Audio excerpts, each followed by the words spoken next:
Olá, amigos do canal Xiaomasa. Como é que vocês estão? Tudo bem? Tudo tranquilos? Nós viemos para a segunda parte da reportagem César Lattes, o quase Nobel brasileiro, onde nós estamos contando a trajetória do extraordinário físico. A página 46 da super interessante do mês de março de 2021, a edição 425. Nós já fizemos uma primeira parte e agora vamos para a segunda. O título é Lattes, o homem que virou currículo, texto da Gabriela Bailas. Então vamos lá, gente. Ele havia partido para a Inglaterra com seu orientador italiano e ex-professor na USP, Giuseppe Occhialini, e vai encontrar a equipe do físico britânico Cecil Powell. O trio Powell, Occhialini e César Lattes ficarão muito famosos por serem o descobridor do meson pi, ou pion, que é a partícula que mantém grudada prótons, nêutrons e prótons e nêutrons dentro do núcleo atômico. A Torre do Cigarro. O laboratório de Cecil Powell ficava no quarto andar de um prédio construído por um filantropo da indústria do tabaco e apelidado de Torre do Cigarro. Lá o britânico usava um acelerador de partículas da escola velha, antiga, old school, chamado gerador Cockcroft-Walton. Esse é um dos primeiros aceleradores de partícula. Para corrigir, ou melhor, para colidir nacos de átomos e detectar os subprodutos da colisão usando placas. Nesta época, se chocava átomos acelerados, o acelerador de partículas, contra alvos para que observasse aquilo que seria formado a partir do choque. Antes de continuar, uma palavrinha sobre os nacos. Os átomos que formam você, este texto e tudo mais tem duas partes. É o núcleo, a parte central do átomo minúscula, e a eletrosfera ou coroa eletrônica. Se você acompanha as outras playlists do jornal ou do canal do Masa, do canal Xiaomasa, nós temos, é claro, a playlist Tabela Periódica, onde nós explicamos o interior da matéria. A primeira é uma nuvem de partículas insubstanciais com carga elétrica negativa por onde percorre os elétrons. A segunda é a que fica no meio dessa nuvem, um núcleo compacto formado por partículas chamadas nêutrons, que têm carga neutra, e prótons, que têm carga positiva. Se elétrons, prótons ou núcleos atômicos inteiros com muita energia colidirem, eles se estilhaçam em uma chuva de partículas menores que decaem em outras partículas. Ao analisar esse choque, por vezes a gente observa algumas partículas que na parte teórica da atomística, da teoria atômica, nós não reconhecíamos. Esse borrifo subatômico, registrado por uma placa fotográfica, é uma ocasião fértil para descobrir partículas inéditas.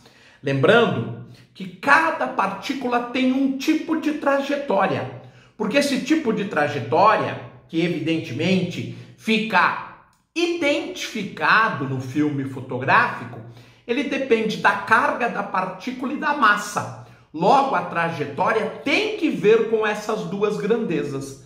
Dessa maneira, ao observar a foto, o registro fotográfico negativo, nós conseguimos observar qual é a partícula, qual é a sua massa, qual é a sua carga. Cecil Powell originalmente fazia isso em laboratório, com um acelerador, mas colisões assim também rolam naturalmente no céu, sobretudo os raios cósmicos, que são partículas altamente carregadas de carga e de energia e que vêm do nosso Sol ou de outras estrelas. Quando as moléculas gasosas da nossa atmosfera levam uma pancada dos chamados raios cósmicos. Eles são núcleos atômicos ou prótons errantes de energia elevadíssima que viajam pelo vácuo a uma velocidade próxima da luz.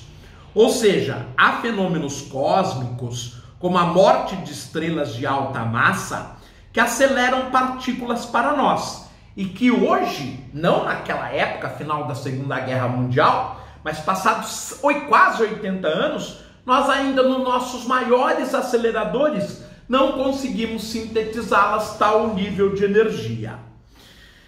De brinde, e elas chegam à Terra milhares de vezes por segundo.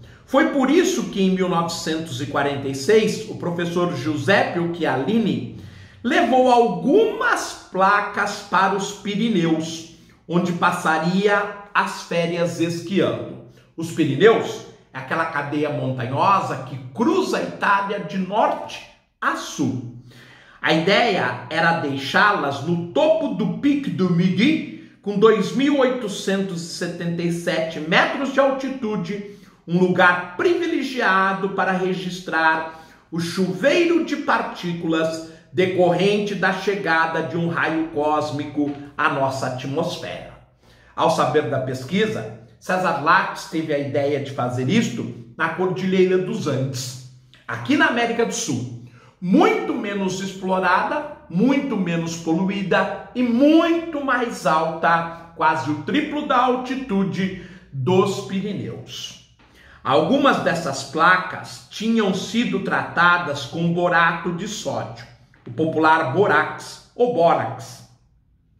Uma sugestão de César Lattes para fixar melhor os rastros. Foi uma boa aposta. Quando eles voltaram para a Inglaterra, havia uma surpresinha, uma nova partícula. Pion montanhês. Na física, os opostos se atraem e os iguais se repelem. Positivo só anda com negativo e corre de outros positivos. Como os prótons espremidos no núcleo de um átomo têm todos carga elétrica positiva, eles deveriam, em princípio, se repelir. O que os gruda? É justamente a partícula chamada meson pi, apelidada de pion. E aí, bye núcleo. Na prática, porém, sabemos que ele não se desintegra. Se você e todas as coisas existem, é porque os núcleos estão muito bem, obrigado. Isso só pode significar que existe uma força mantendo o núcleo unido e que naquelas distâncias minúsculas, essa força ganha o cabo de guerra contra o eletromagnetismo que afasta os prótons. O que faz o afastamento dos prótons de mesma carga é a força eletromagnética. Porém, há uma força muito maior chamada nuclear forte que suplanta em muito a força eletromagnética e que mantém os prótons unidos no núcleo. Quem faz isto, a partícula que informa que os prótons devem estar grudados, é o meson pi, ou pion, que o César Lattes ajudou a descobrir. Toda força tem algo chamado partícula mensageira. Para explicar esse conceito, vamos voltar um pouco no texto, quando dissemos que a luz é formada por partículas chamada fótons. Essa interpretação é a chamada interpretação da mecânica quântica. Ora, dependendo da circunstância, a matéria pode se comportar como uma partícula. Ora, dependendo da circunstância, como se fosse uma onda. Bom, gente, mas em função do tempo, é claro, nós vamos encerrar o segundo programa da reportagem do César Lattes neste momento. Claro que nós temos aí vários programas pela frente, da mesma forma que fizemos a análise do Alexander von Humboldt.